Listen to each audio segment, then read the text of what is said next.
सबसे पहली चीज़ क्या है ना, क्वेश्चन ये बोल रहा है कि the unemployment rate of the country में भी zero if the labour force participation rate is equal to the worker participation rate. हमको मान लीजिए, हमको नहीं पता कि जीरो हो सकता है कि नहीं हो सकता है, पर हमको ये चीज़ पता है कि लेबर फोर्स पार्टिसिपेशन रेट और वर्कर पॉपुलेशन रेशियो ये कभी इक्वल नहीं हो सकता। उसका रीज़न मैं बताता हूँ। क्योंकि लेबर फोर्स होने के लिए 3 कंडीशन फुलफिल होनी चाहिए।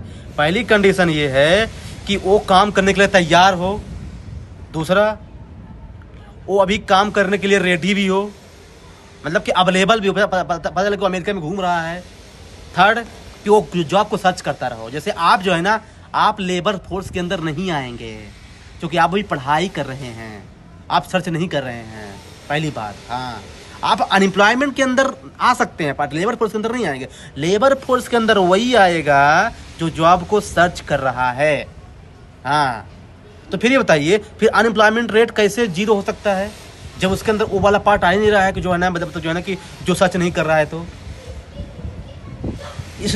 हाँ, तो इसलिए क्या है ना कि ये कभी इक्वल हो ही नहीं सकते। I repeat, worker population ratio और लेबर फोर्स पार्टिसिपेशन रेट ये कभी भी इक्वल नहीं हो सकते। अगर ऊपर से ऐसा बनाता है स्टेटमेंट, कैन नेवर इक्वल, बोलेंगे नेवर लिखा है यार, गलत करो। सही है, इसको लिख लीजिए अपने नोट्स में, सही है।